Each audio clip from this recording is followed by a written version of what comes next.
Okey, bismillahirrahmanirrahim. Assalamualaikum warahmatullahi wabarakatuh dan salam sejahtera.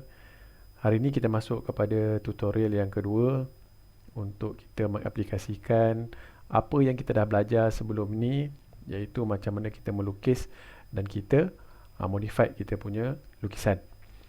Untuk tutorial kedua kali ini kita akan cuba membuat objek seperti di dalam gambar rajah yang telah diberi bulatan, diameter, jejari dan juga jarak. Pertama sekali kita tengok jarak yang perlu kita lukis dahulu untuk kita membuat bulatan-bulatan seperti dalam gambar rajah. Kalau kita tengok ada ukuran dekat bawah ni yang berjarak 40, 40, 80 untuk satu garisan yang akan menjadikan hujung garisan tersebut pusat bulatan yang kita nak buat bulatan nanti. Okay, kita buat satu garisan L enter yang berjarak 80. Okay, kita letak di mana-mana first point dia. Kemudian kita akan masukkan jarak 80. Okay, ini adalah jarak 80.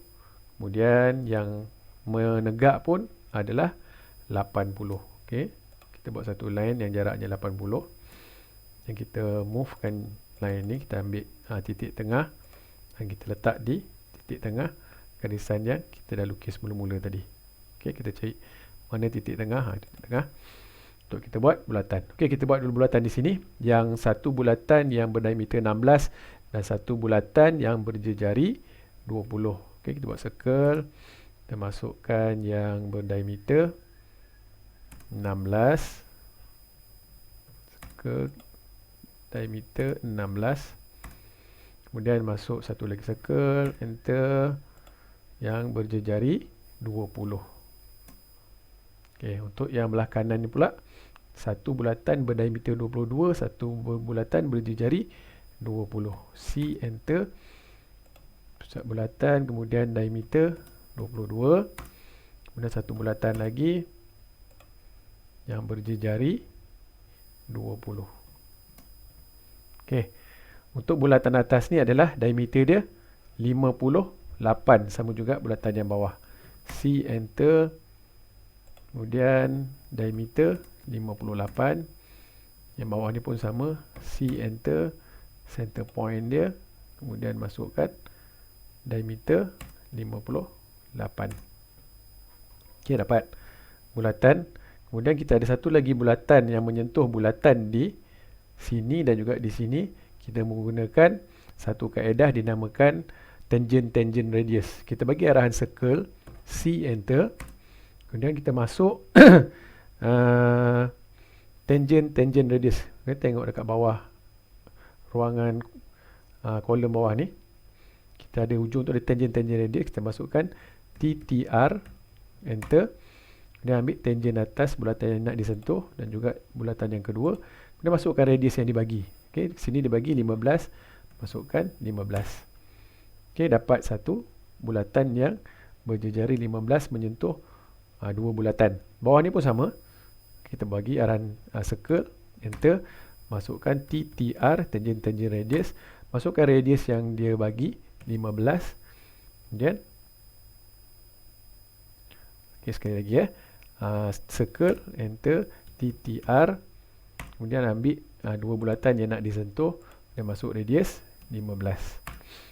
Okay, dapat dua bulatan yang menyentuh bulatan yang dikendaki.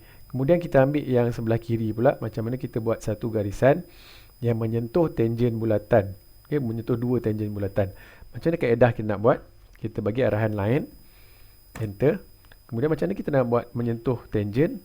Kita tekan control pada keyboard, kita tekan kanan pada mouse, kemudian kita cari tangent. Okey, kita klik dekat, sekali lagi kita bagi line arahan line, L, enter. Okey, klik control pada keyboard, klik kanan pada mouse, ambil tangent, klik pada bulatan yang kita nak buat garisan tangent. Sama juga dekat bulatan yang seterusnya, klik control, klik kanan pada mouse, cari tangent dan klik pada bulatan. Escape. Yang bawah ni pun sama, bagi arahan line, enter, klik kanan pada mouse, cari tangent, klik pada bulatan atas ni, yang bawah ni pun control, klik kanan pada mouse, tangent, klik pada escape. Ya, dapat dia punya gambaran kasar untuk objek yang kita nak lukis. Untuk yang objek-objek bulatan dalam ni, kita buat satu bulatan dahulu yang berdiameter 36, C enter, diameter 36. Yang bawah ni pun sama, C enter, tekan diameter 36. Kemudian kita masukkan bulatan, satu bulatan yang berdiameter 8, C enter, okey, diameter 8.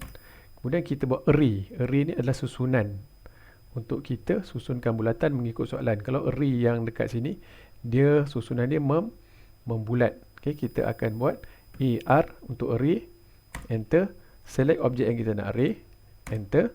Kemudian pola. Pola adalah dia akan berbentuk bulatan. Tekan PO, enter. Dekat mana kita nak titik pola kita nak buat, klik di sini. Kemudian dia akan keluar. Untuk standard dia akan keluar 6. Tapi macam mana kita nak menambah atau mengurangkan bilangan, kita boleh edit dekat sini. Okay, kita nak 8. Kemudian kita close array. Dia akan jadi 8. Yang bawah ni pun sama, kita arraykan juga. Buat dulu bulatan yang berdiameter 8 di sini. C enter. Dan masukkan bulatan diameter 8. Kemudian kita arraykan dia. Select object, enter. Enter pada spacebar. Kemudian masukkan PO, enter. Okay. Tekan dekat dia punya center point. Standard dia 6 lah, dia dah keluarkan 6. Kemudian escape. Okay, dapat objek kasar yang sebelum kita modified, iaitu trim. Dan kita trim lah mana kita tak nak. TR, enter. Okay, ni kita tak nak. Ini kita tak nak. Ni kita buang, ni kita buang. Ni kita buang, ni kita buang. Okay, yang lain tu kita iris. Okay, ni kita iris. Ni kita iris. Ni kita iris. Enter. Okay, dapat. Okay, dapat seperti dalam gambar rajah di sebelah. Dan macam mana kita nak masukkan dimension, kita ambil ke blok ketiga. Blok pertama draw, blok kedua modify, blok ketiga ni adalah annotation. Okay, kita ambil annotation untuk dimensi linear. Untuk dimensi linear kita tekan pada linear, kita ambil jarak, kita tarik ke atas. Okay, ini adalah dimensi. Macam mana kita nak buat dimensi. Untuk jejari pula, kita ambil radius punya dimension. Okay, tekan pada objek yang ada jejari, tarik saja. Okay, dia akan keluar dia punya radius, dimensi radius. Yang bawah ni pun sama. Okay, yang bawah ni pun sama. Kalau dia lain, kita tarik yang lain. Sama juga yang lain. Okay, itu nanti boleh buat masing-masing punya. Okay, sekian untuk tutorial yang kedua. Sekian, terima kasih.